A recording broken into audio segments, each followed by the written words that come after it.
Bingo.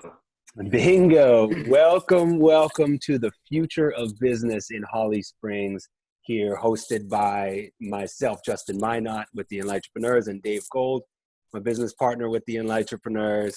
Hey, And everyone. Haley Brengartner is joining us, one of the newest members of our team, along with an incredible panel, which we're going to get to introducing everybody there soon. Very excited about this discussion. Dave, give us a bit of context of how we ended up at this moment here.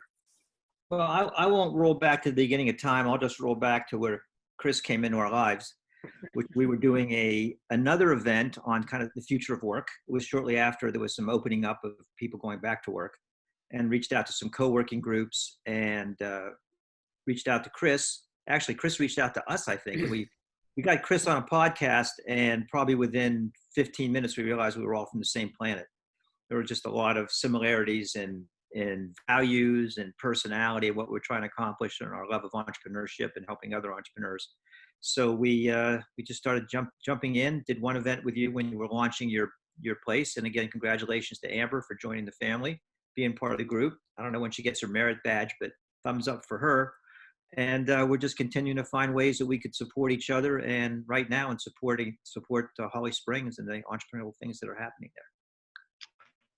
Yeah, so excited to be on here again with you guys. I think we've known each other for maybe like 10 days now, and I think this is our third event together. So we're jumping in feet first, but or I guess it's head first. Feet first isn't as daring, but just all of it we're is super in. excited. That's what it is. Yeah, we're all in. We're all in. That's what I'm trying to say.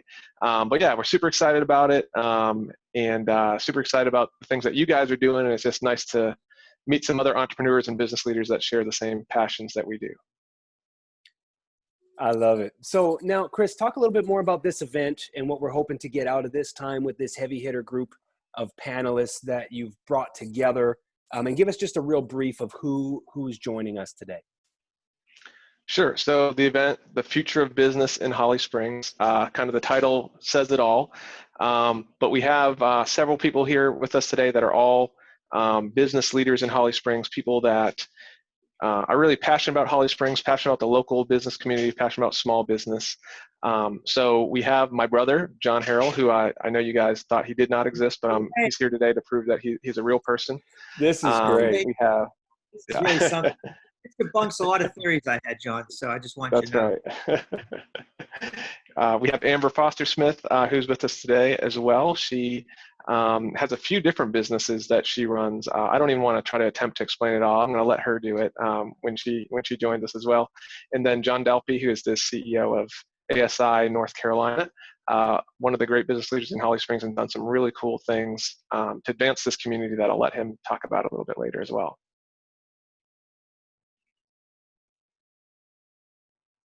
There we go. Oh, Justin, you're on. I have to unmute myself. That helps. That helps. Beautiful. Well, I'm really excited about today, really excited about the discussion. Before we get too deep into it, I want to give every person a chance to introduce themselves and their work. So let's start with the now uncovered brother, Jon. Jon Harol, who are you? What are you all about? And what are you doing to make Holly Springs a better place? Sure. Yeah. Thanks for having me, guys. So Chris and I overlap on several different areas where we own a couple companies together as 50-50 partners, including The Block and Co-working Station, and Laboratory Nexus, which is a business brokerage company that buys and sells medical labs. I spend most of my time as president of Lighthouse Lab Services, which is a medical laboratory consulting firm. We build medical labs. We're busy doing COVID labs right now, so we're up to our elbows and alligators. We got a ton of work, and it's great to be in that position and be part of the solution. So we're in the process of building the world's largest COVID testing lab out on the West Coast. We're designing that right now with a lot of cool robotics and things to be able to do, hundreds of thousands of tests per day. So that's what I'm spending most of my day doing. But here in Holly Springs as well, one of the things that I was involved in, and Jon Dalpe will probably talk a little bit more about this, a few years ago, we formed a committee to get Holly Springs certified as an entrepreneur city. And we went through the process of applying for that and trying to see what that looked like and roll Brilliant. out a few different initiatives, including trying to revitalize a downtown. We called it a vitalize instead of a revitalize because it never existed, right? Downtown Holly Springs just wasn't there. So unlike a lot of towns where you could go in and maybe take an old tobacco warehouse like Durham or something and revamp it, we didn't have any of that infrastructure. So it was more of a puzzle to unsolve and take a bunch of residential lots and a lot of history to be untangled and try to figure out how do we bring a vibrant downtown to Holly Springs. And I think we're in the process of doing that and really excited about what that's going to look like. Beautiful work. Thanks, John. Amber, who are you? What are you all about? Hey, I love this. Chris says I'm complicated. I am. I'm what I refer to myself. This is how we do it. We say I'm a multi-passionate entrepreneur. Does that cover it? Yes. I think so. Multi-passionate. Very well said. It's a lot So better than all over the place or any of the other connotations. That's like when people describe me as determined instead of stubborn. I like multi-passionate. Keep going. I like determined. Can I use that word? Because that kind of sounds like me. Oh, that's yours. Take it. Yes. So I am. I refer to myself as a multi-passionate entrepreneur because I kind of have my hands in a couple different things, but it all comes back to the basis of my love for small business and my love for women-owned businesses and just supporting our community. So I am a professional photographer. I own Amber Foster Smith Photography, where we do portraiture, and then we also work with small businesses on the commercial side. But then recently, this past year, just in January, I took over and am now leading Bend Raleigh, which is a community here in the Triangle of over 3,000 driven women entrepreneurs, where we just focus on community connection and education and finding women the opportunities to advance and grow their businesses in every way, shape, and form. It's a lot of fun. And when Chris asked me to come on here, I laughed. I said, we're kind of doing the same thing with Bend Raleigh. We're having what we call community chats every week. And it's just a whole bunch of us getting together on a call and talking about the craziness that's going on around us. So I said, yeah, sign me up. I'm on. So let me ask you, did you coalesce this group, or did you jump in when it was already coalescing, or how much credit came to those 3,000 people? Bend Raleigh started about 8 years ago, and I got involved about 6 years ago and just really found a home with everyone that was there. It was a support group of business owners for the first time that I saw that nobody was truly in competition with each other. It was everyone wanted to help. It wasn't, oh, you're a photographer, well, I'm a photographer, or any of that stuff. So I got a lot more involved as the years went by, started leading one of their groups. And then this past year, the founder of Bend Raleigh started a nonprofit a couple of years ago and came to me and said, listen, I can't serve everybody the way that I am right now. And she said, I really want to serve this nonprofit. And so she said, I would love it if you would take over. And at first I thought she was crazy. And I was like, wait, maybe not so much. So that phase happened in January, and it has just been an interesting ride working with a hopping on networking pre-COVID.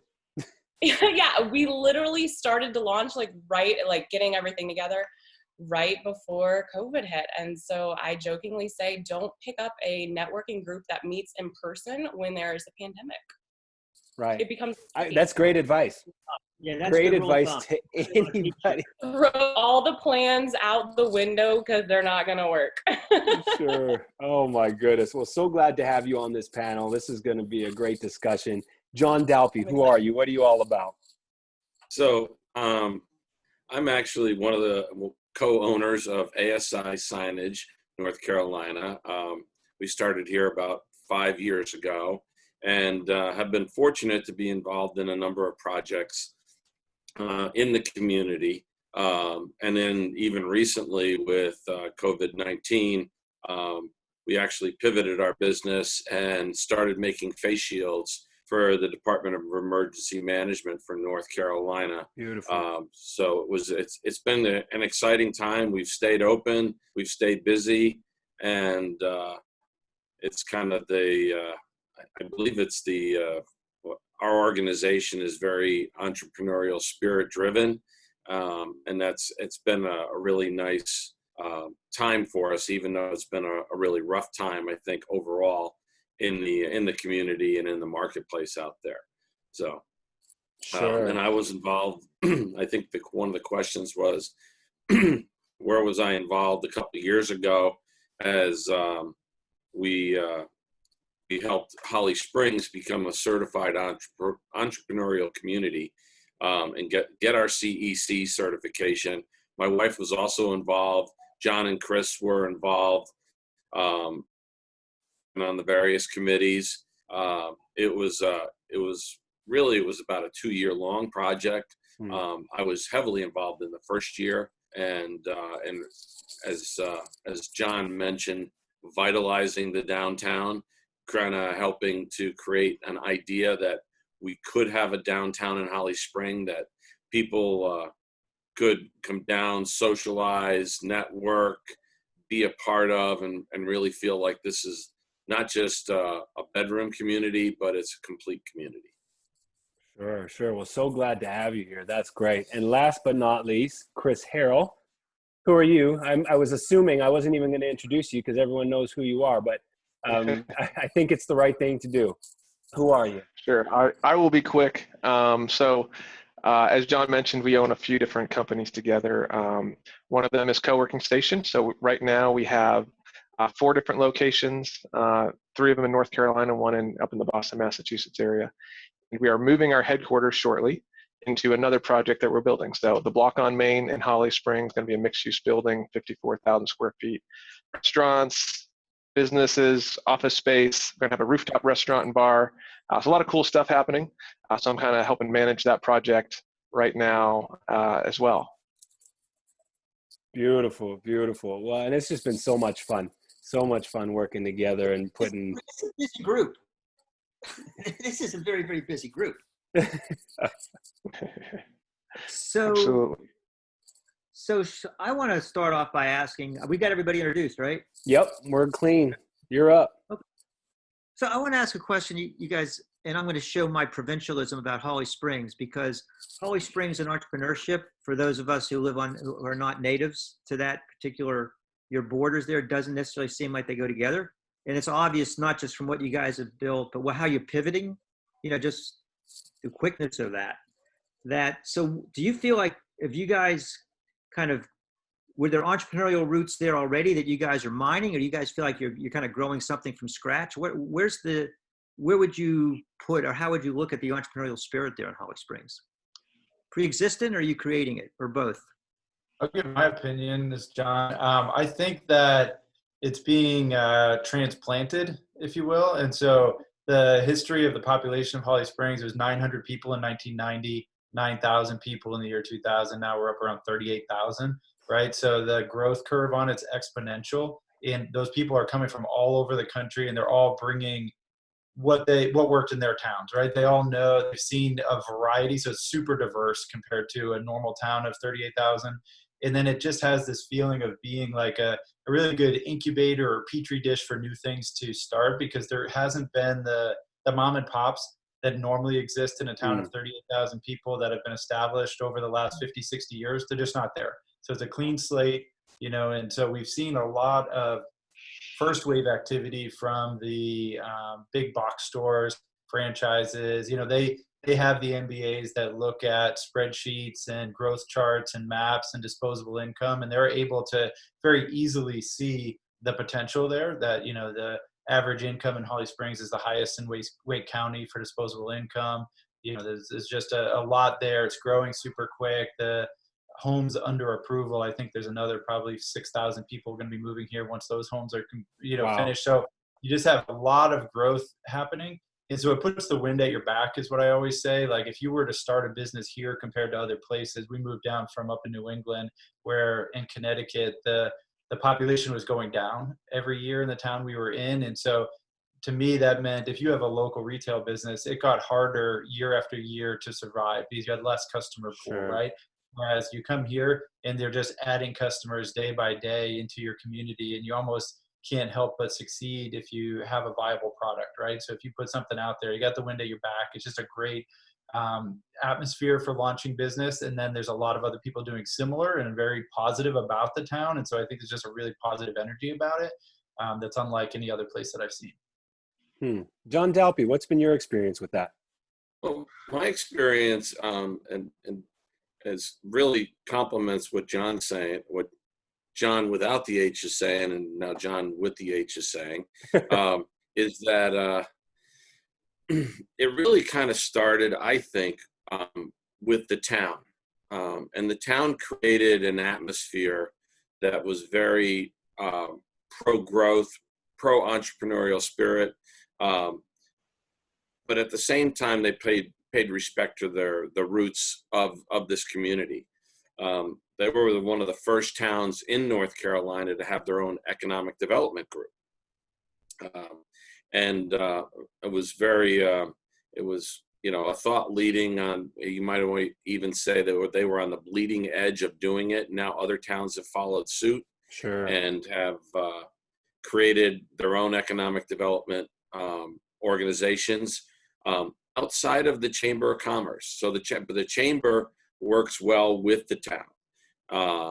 The Chamber looks at the existing businesses and how to bring them together and help them be successful. The town looks at bringing new businesses in and at the same time supporting the existing businesses. So it's a really good marriage between, let's call it public and private initiatives. And Yes. and then the people within the town, the Harols are a great example of that. And Amber also have been willing to invest their own money to grow businesses in this town and to create opportunities for other people in this town to also grow businesses. Well said. So Amber, what would you say is what's the support been during COVID-19 in the local community? How have you rallied together as Holly Springs, as business owners? What does that look like from your perspective?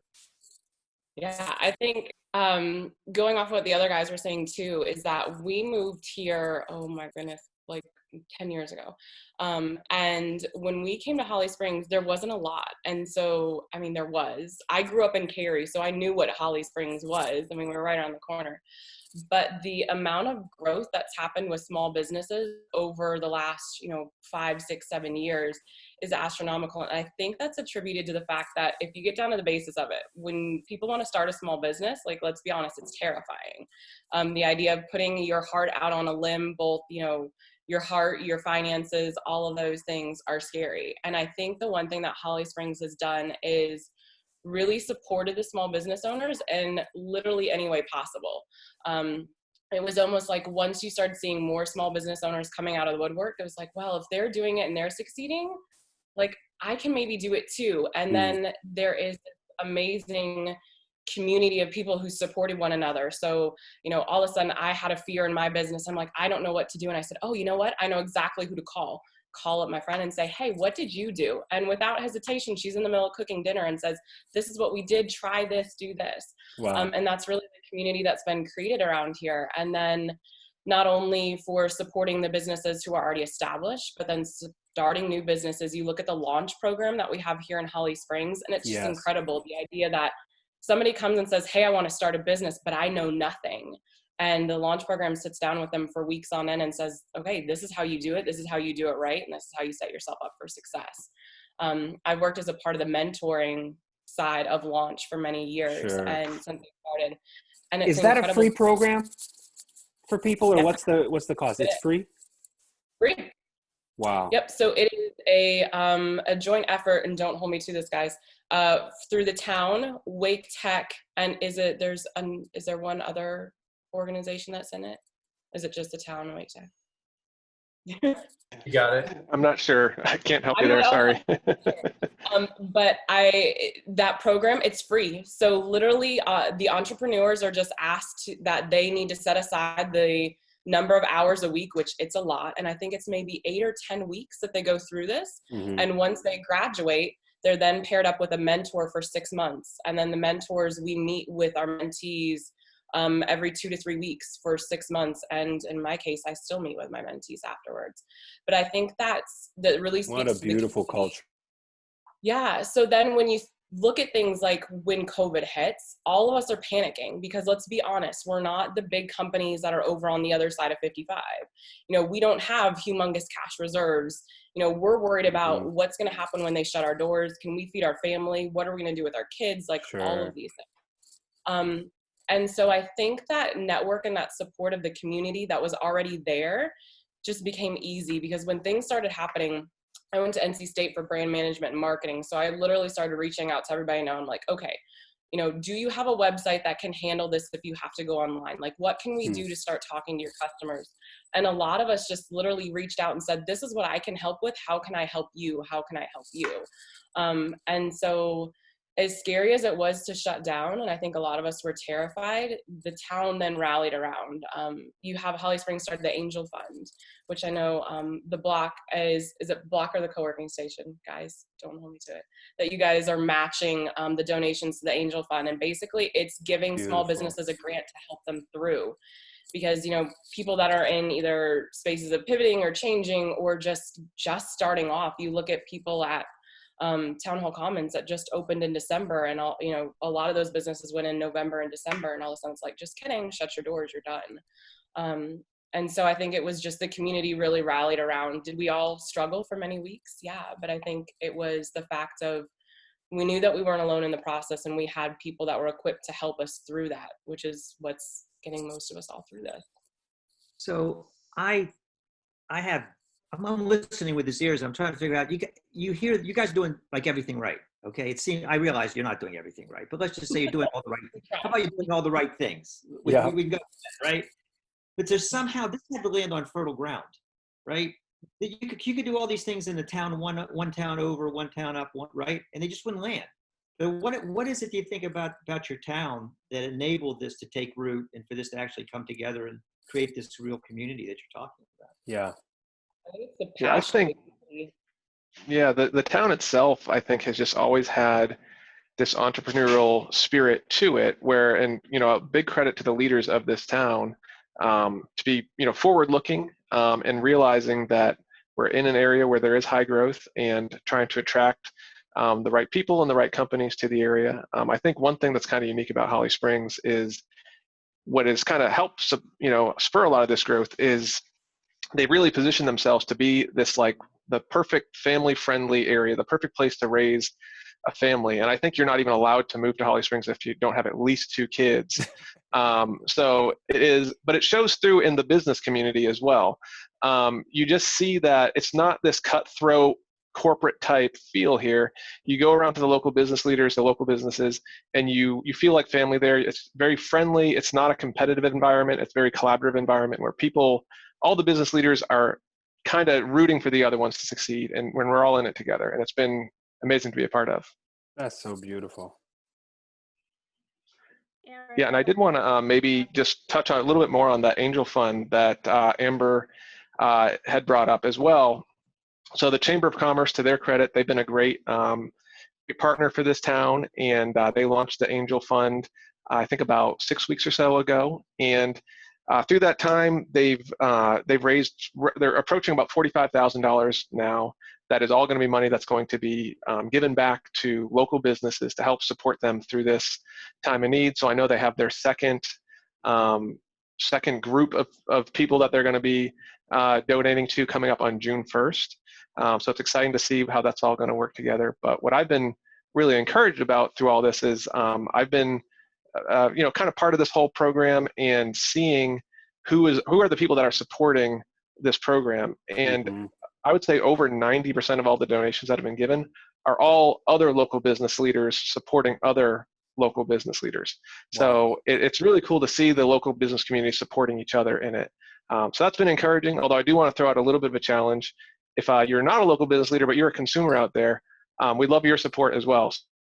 So I'm going to throw a link in the comments here, and anyone that's looking to donate to the Angel Fund, please do. Your local businesses, they need you more now than ever. So please help them out any way you can. I love that. Haley, you're up. Amber, quick question for you, just regarding one of the statements you said about supporting entrepreneurs with having a website that can support a transition, you know, more into a virtual space, and just having a lot of conversations with small business owners who primarily exist in a physical space. They're having a hard time deciding, when do I make that move? Like, is it a good idea to completely transition my operations from existing on a physical platform to now being on a virtual platform? And they're worried that if they make that switch too soon, that they won't be able to come back to that community. So what is your recommendation for them in making this move? The inner marketing person in me says you should be on both platforms, and you should try to be on both platforms from day one. And the reason being is that the town of Holly Springs is amazing, and foot traffic into a local retail shop is wonderful. But let's be honest, as a small business owner, retail square footage space is expensive. And when you're carrying insanely high inventory costs, you're almost doing a disservice to yourself if you don't try and reach wider than the town limits. And yes, we serve the people of Holly Springs, and people come from Cary and Raleigh and all over to come and shop at these local businesses. But, there's a lot of stores that have something super special that aren't offered other places. And so the idea of being able to reach to a broader market, not only North Carolina, but US and worldwide, I say building a website is simple. It's not. I know how to build them. I've built many. But you lose business if you're not online. And especially in a time like this, it was very clear and very evident who is going to succeed right off the bat because they already had an online presence versus who it was going to take a couple weeks or a couple months to pivot. Some of the newer stores that just weren't equipped, would try and put up a couple things like their big ticket items, but getting a website up and started and shopping and then getting out into the world is difficult. So a lot of those local stores, at least that we saw, would do live sales, and that was through Facebook or whatever that was.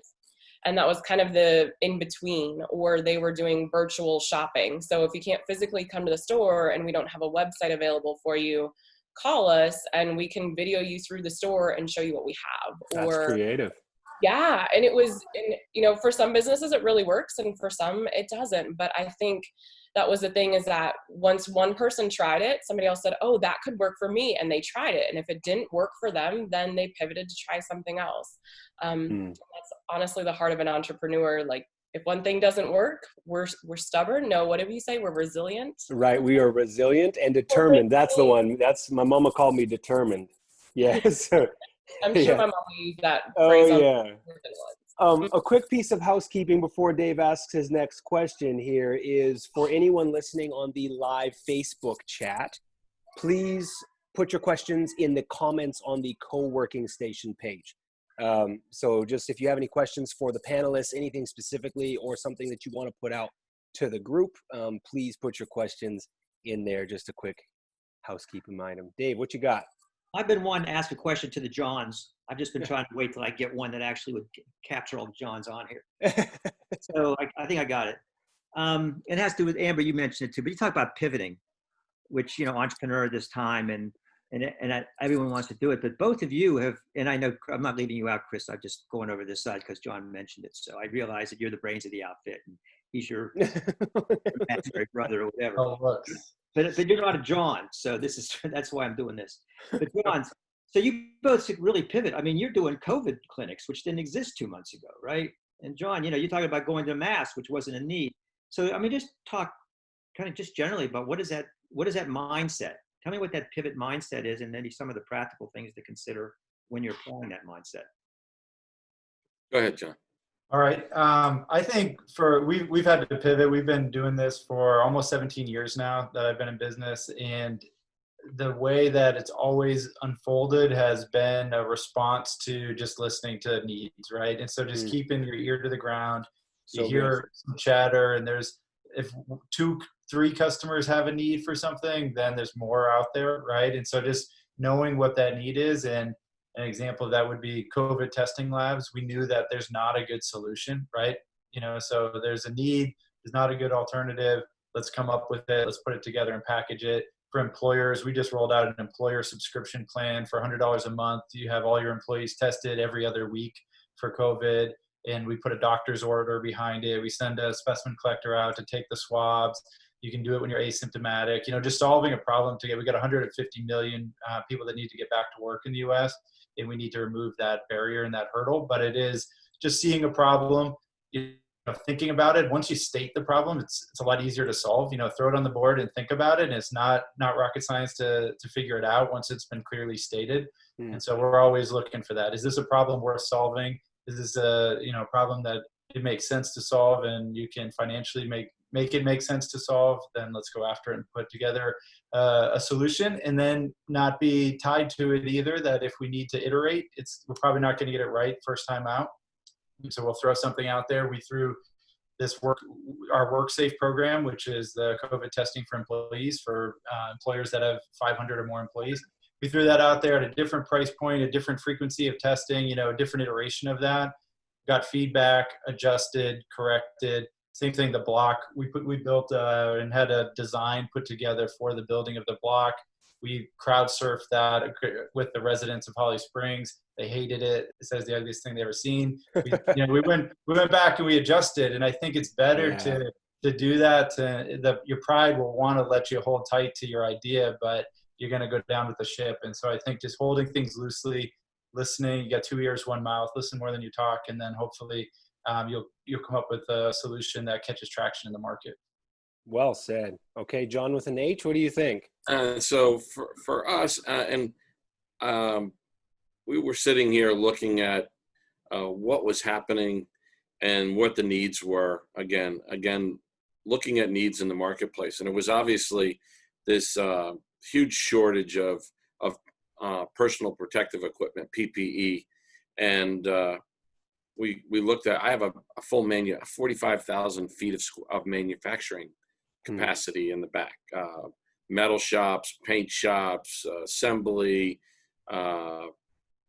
computerized cutting machines. And we started looking at really, how can we help? We have the ability to make something. I don't know what it was. Nobody did at the time, but let's see if we can identify a need, and then let's see if we can help out in some way. And my wife had a coworker that was making face shields in his driveway with neighbors coming together. Unreal. Went over on a Saturday night about 10 p.m. He was making them and donating them to doctors and nurses that needed them, that didn't have them. And I looked at his operation and said, you know what? I think we can do this, and we can do it better. We can do it, inexpensively. Our quality can go up. I mean, with our manufacturing facility. Sure. So we reached out to the state and said, do you have a need? And the state said yes.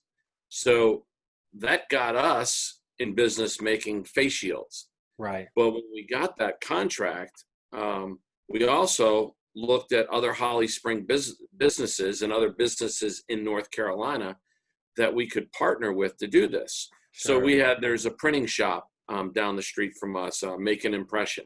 And we needed instruction cards on how to clean and care for your face shield. So we went to them to have them print the face shields. We knew we were when we got all done, we had to deliver it to the warehouse for emergency management.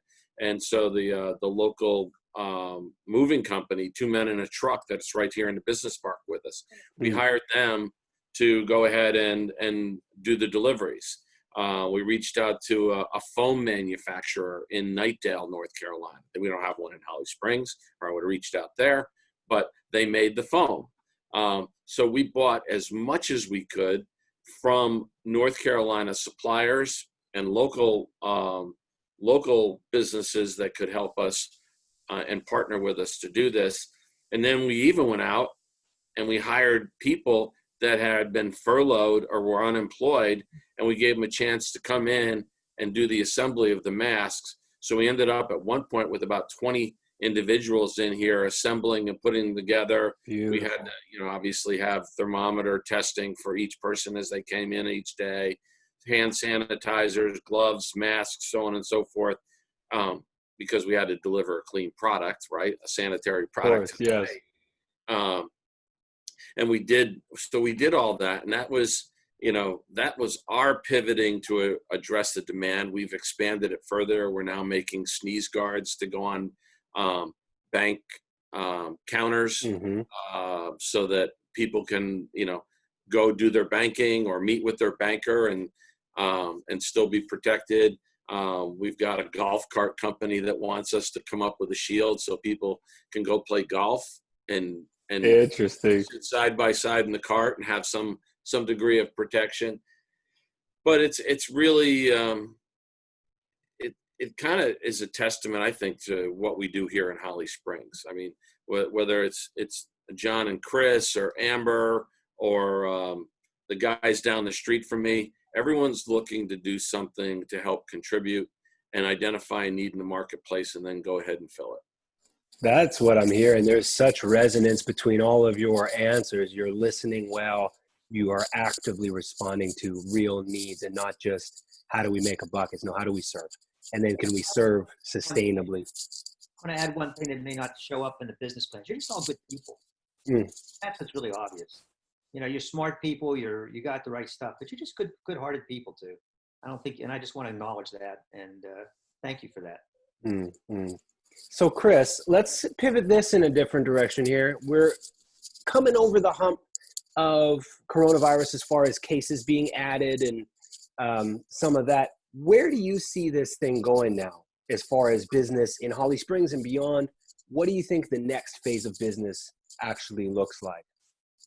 Sure. Great question. I am not an epidemiologist. I don't have a PhD, so don't take my opinion on, what's going to happen next as fact here. But, I'm as most entrepreneurs, I'm an optimist, and I'm always looking at what I'm hope can happen. And so I do think, we're going to, a month or two from now, we're going to be hopefully looking in the rearview mirror to an extent. I mean, I think it's always going to be here to some degree, at least in the near future. But I think, with the growth that Holly Springs has had and just the momentum we've had, compared to a lot of other towns, we've slowed down a little, but not been impacted nearly as much as some of the other ones. It's very similar. The way I view it is back in, when the market crashed 2008 to 2010, home prices all around the country were just plummeting. A lot of people's home prices were, 50% of what they were before. It didn't really affect Holly Springs. I think they continue to stay steady or even go up a little bit during that time. And I think you're going to see a similar trend here in the business market. I just was talking to the Economic Development Department this morning. As John mentioned earlier, we're at a town of 38,000 right now. By 2024, 4 years from now, we're projected to be over 50,000. So that means, over 12,000 people are going to be here in the next 4 years. So I can't think that's going to be anything but good for local business here. There's only so many of us in business right now, and all these customers need to go somewhere. But hopefully that'll also encourage more new businesses to come up and more people to join our community here. Sure. Now, Amber, what do you think the new normal looks like, right? Because there is no going back to normal after something as disruptive as this. So what are your thoughts on the new normal? So for Ben Raleigh, we actually used "what is your new normal" as our topic for community chats, I think 2 weeks ago. Oh, I am nailing this. Either that or I've been doing research, but Ben Raleigh on Facebook, you can check it out. We went on for like an hour and 20 minutes and we could have talked all night. But every time we use the word normal, I did quotes because I was like, there is no more normal. And I think it just stems from, I hate to say that we were living in a place of ignorant bliss before. And I kind of equated that whenever we would go to Disney World, per se. Like, if you go to Disney World, there are germs everywhere, right? Like, you're not letting your small child put their hands on the rail and hold it all the way down and then you're conscious of what's around you, right? But now more than ever, I think everyone is just super conscious about how this can affect us personally as our health, but then also looking at what it means for us personally and what it means for our businesses, because as small business owners, our personal lives are just as much a part of our business. Yes. Like for myself, jokingly, I have a studio space in downtown Holly Springs right now. The only time I have seen that in months is because I went to go water my plants and to escape for 5 minutes. Like, that's it. Because I can't operate in that space anymore. But at the same time, it's also come from a place, I'm a mom of 2 kids. So in between trying to figure out how to grow a brand new business that can no longer meet in person, how to stay and serve my photography clients that I obviously can't see. But then at the same time, I am working to be a mom to 2 children who needed to be homeschooled. Thankfully, one of them was older and is good on his own. But, you know, trying to work from home. Right now, my dogs are all locked in a room upstairs. Today, my husband is actually off and went to the store. And so he and the children and all 3 dogs are locked in a room upstairs because mommy's on a call. And that's how that goes. Wow. But the new normal, I think, is just going to be so different for everyone. And I think one of the biggest takeaways that I had when I talked with all these other women about the same topic was that my new normal is not going to look like your new normal. And that may look completely different from somebody else's. And I think the biggest takeaway was that we all need to give each other a little bit of grace as far as what that looks like for each of us, because especially the retail business owners we were talking, some of them were so excited to open up their doors, follow all the proper procedures and do all the things to have people come back in the doors. And then there were other women who were like, I don't want to, like, I'm not ready for that. And they were honestly scared to tell the world that they weren't ready to open back up because they were afraid of what the backlash would have been. And I was like, but listen, you know, just speak from your heart, tell them how you feel, that you're not comfortable with what their new normal is. And this is where you're comfortable now. And once they went out and spoke that to their clients, all their clients came back and said, we love you, we support you, whatever you feel comfortable, we'll still be here for you whenever you're ready to take the next step. Yes, because it was authentic. Yeah, and I think that's just, you know, am I scared going out? Yeah, I am. You know, walking down Main Street looks completely different right now. There are people with masks everywhere. There are doors that are still closed. There's so many things. And I think that when you look at what a new normal is, I think it's just that you need to focus on that. That's different for everyone. People like my husband runs a restaurant here in Holly Springs and they never closed. And so his normal is pretty much near what his old normal was, just with the new different safety modifications and things like that. And so even normal in our house, some people still have a normal and some people don't have a normal. And I think that's the biggest thing to just pay attention to going forward of what our lives is going to look like, is that it's going to look different for everyone. And that we just need to give everybody a little bit of patience, a little bit of grace to see what that looks like for each of us. So true. And I'm actually just going to experiment and demonstrate this here, that I have this one here. My 1-year-old just walked into my back office along with my 3-year-old. Hey guys. So this one's Magnolia and this is Zuri. But this is, you know, to give you an idea, when we're podcasting or doing all these things, I have 2 toddlers essentially who want love, and that's my normal. And it's kind of like, if you don't like it, then that's just not going to work. And so I just keep muting myself in between things, right? One of the very first, I think it was like the first 2 weeks that everything was shut down, I was doing a coaching session with a client of mine. Like, okay, guys, it was paid. It was a legit client. So it wasn't a friend I was talking to via Zoom. We were actually recording the call so that she could go back and reference it later. And I had my computer face a different direction in my office, and this hallway is open, and I turn around, and all I can see in my screen is my 8-year-old wearing a Spider-Man mask, holding onto the dog, the front of their legs, and is dancing down the hall in her Spider-Man mask, and is like looking at me and like shooting webs. And I'm like, I'm on a call with I'm a professional. Yeah, right. Well, just be so glad that he wasn't naked. That's where I thought this was going. No, she's 8. She was fully clothed, just wearing her Spider-Man costume. So I have a question for everyone here. I don't know how to circulate it, but it's kind of a 2-parter. And one is, what's the positive that you see? All of us are seeing. I mean, we're optimists. We're entrepreneurs. We're optimists. So what do you see? What's the positive? And then how is Holly Springs particularly positioned to take advantage of that or foster that positive? So we're starting where we want with that. Yeah, I'll tackle the positive. I think entrepreneurs probably see this a little bit easier than others. I think comfortability with risks is what makes an entrepreneur work, right? Right. And what we're in right now is a situation where there's a lot of fear. Everything feels risky, and humans are just terrible assessors of risk in general, right? And so I think there is an opportunity for well-placed calculated risk. You know, like there's risk out there, there's fear, but if you put it into context of what it really looks like, there's still a lot of opportunity. So if you are looking at starting a new business, we're talking to tenants that are looking at starting new restaurants and retail establishments here, and they want to pause. We don't know, COVID. In reality, coming into this as a new business opening up on the other side of that, I think there is a lot of opportunity. You have people looking to get back out there and shop, people looking to go to restaurants again. You're not entering the marketplace saddled with debt and with what a lot of surviving businesses currently have, right, that have made it through this, starting off on a fresh, clean slate at this time when the herd has been thin too, right? We're seeing businesses go out. It's going to be less competition than ever, and you have a really big movement of people that I think are going to want to support, get back out there and shop, support local businesses. And so you could make the argument that there's never been a better time to start a business, right, than on the other side of this.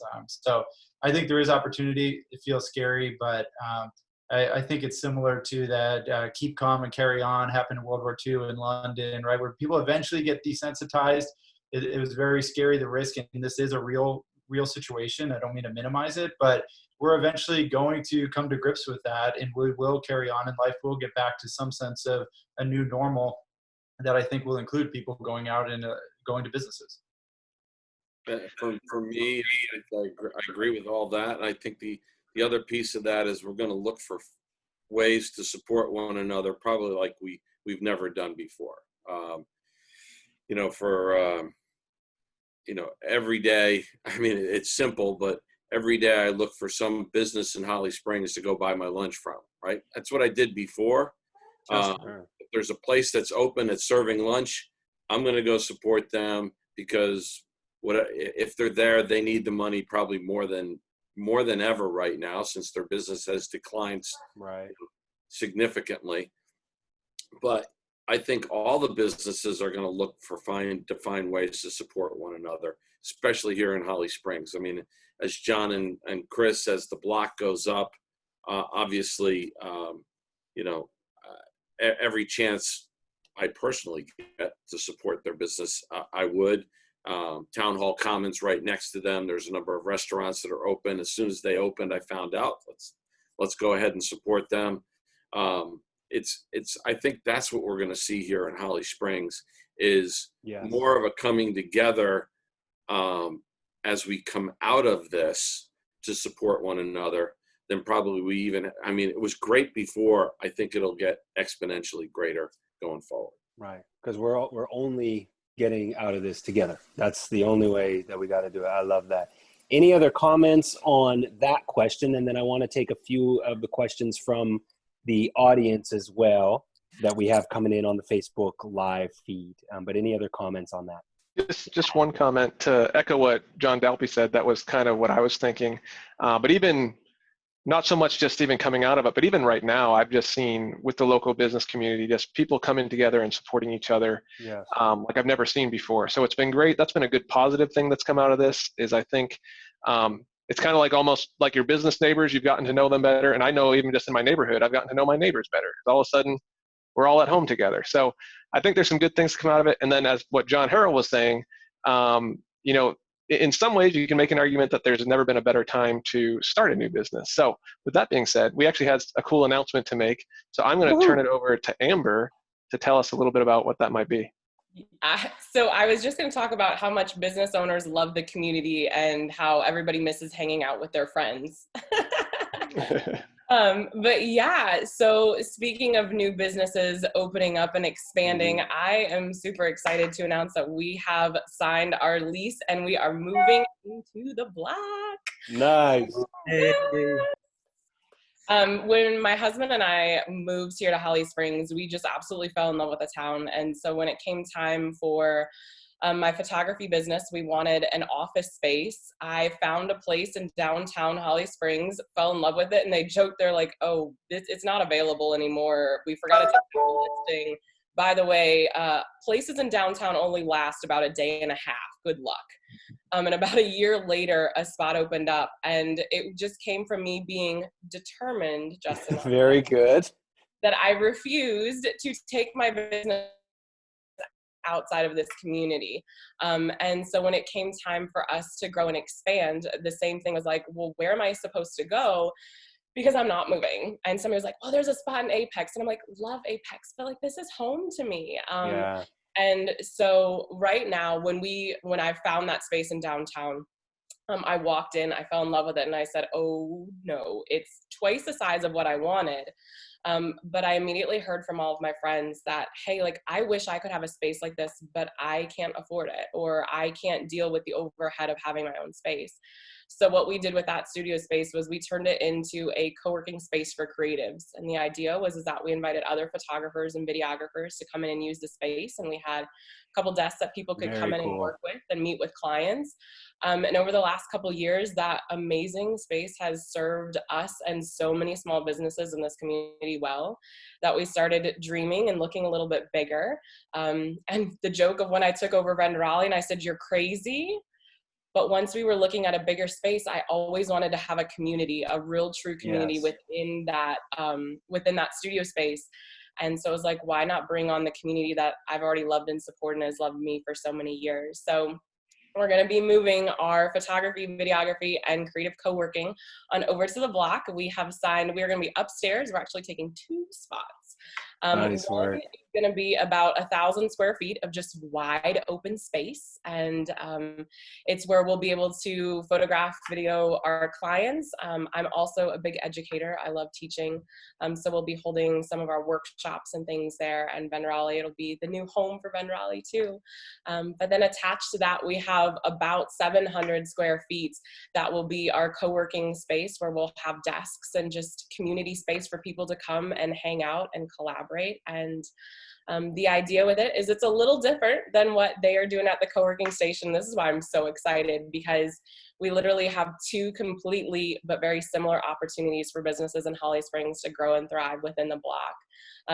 What they have at the co-working station is similar to us, but we have to offer a lot of stuff that they don't, and then they have a lot to offer that we don't have either. Yeah, so what a beautiful partnership. Yeah, so it's awesome. Like, we're not going to have closed off office spaces, but guess what? If you want one, all you got to do is walk downstairs and they'll take care of you. And then on the opposite side, like, hey, somebody downstairs needs to have a big space to either meet with clients or, you know, do some production work or whatever that looks like, and we'll have that space for them. So we're really, really excited. I'm finally, yay! It's been that's great. a long time, because starting a new business during COVID is frightening and terrifying. But I think, as Chris and I said earlier, like, it's worth the risk if you are super passionate about what you love and you believe in what you do. Sure. You know, as long as you're a smart business person, then it's absolutely worth the risk. Sure. Well, and it's a bit of a blank canvas right now. The world is open. There's a lot of openness in terms of what you can do and how you can do it. So one question that came from the audience here, Hank Dixon, to any or all of the panelists: some of the residents in Holly Springs complain about growth as it relates to their personal conveniences, such as rush hour, vehicle congestion. What would you tell those residents about the benefits of growth and how it will or has already benefited them? And then also, thank you for your interest and commitment to invest in Holly Springs, from Hank. So anyone want to take a crack at that one? Yeah, I think I absolutely hear that concern and I understand it. I think that most of the people that are here came during a period of growth. The growth has been exponential. I don't think it's planned to stop. And so I don't know, like, I moved here 10 years ago, and I moved here because of possibility and growth. It continues to grow. Wouldn't be real genuous, or it'd be disingenuous of me to move to the fastest growing town in North Carolina and then complain about growth, right? It's just kind of what's happening. But there is an opportunity that is here too that has seen that. It's hard to balance improving your town and making your town a place that people want to live and then not growing, right? Because if you're a town that people want to live in, more people are going to want to live there. That's just the nature of it. And so I think it's better to manage the growth than to try to stop it. And so I think trying to take an attitude of putting up walls is not productive. And ultimately that growth will be there for a certain amount of time. And you just need to nurture it and foster it and guide it as best as you can, versus put a wall up and block it. And so I think we need to be smart about it. I think we need to make sure our infrastructure are there, in that we're not taking it on at a pace that's unmanageable. But it also gives us leverage, right? Never before, if you're a town that struggles to grow, you don't have leverage with home developers, commercial businesses to tell them, hey, you're going to improve the streets, you're going to put in a turn lane, you're going to build the sidewalks and curbs, you're going to, pay these fees to set up a subdivision. You only have that leverage when there is a lot of demand for growth. And so we're in that stage. Let's leverage it as best as we can and manage it. But I think the town of Holly Springs has done a really good job of getting developers to pay for a lot of improvements, right? And so that's opportunity. But I guess let's be smart about it. I haven't seen the traffic. I feel like I moved here. I was in Boston before, and it took me, an hour to go 17 miles. And so we came down here, and I think if you wait through one stoplight, people are screaming about the traffic. I don't know if that's in my mind. That's not real traffic, but it is different from maybe what it was 10 years ago. Mm. I think actually the new norm, as Amber was describing, whatever that is, the air quotes around that, I think as we see more and more people create the ability, and more businesses create the ability to work from home, that's going to relieve a lot of the pressure on the roadways. So right now, it's been great coming to work. I mean, I don't think anybody waits through a traffic light or didn't for the last month or so. Sure. Is it going to get worse? Is traffic going to increase? Absolutely. I don't think traffic's ever going to get back to what it was. My wife's company, they're looking at literally almost not 100%, but probably 80 to 90% of the time, everyone will work from home. There will be times where they have to come together. And then the rest of the time, as long as they can conduct business efficiently, they will work from home. And I think a lot of businesses will do that. Most of our front office here has been working from home, and we've gone through the pains of making sure that they had all the connectivity and the technology to work from home. So that's probably another great new business, is how to set up homes to be able to conduct your business from home efficiently. So we'll probably see some of that pop up here in Holly Springs also. But I think the new norm is, to answer Hank's question, yeah, we're going to continue to have smart, intelligent growth, and growth is a good thing, but the growth will also come during the new norm, and will probably not increase the pressure on the roadways the way it used to with traffic, given that the technological, I mean, what we're doing today, we would have had to go down to John's and Chris's business and co-working station and sit around a table to do. Now we can do it however many miles we are spread apart, and still be efficient and put together a good conversation.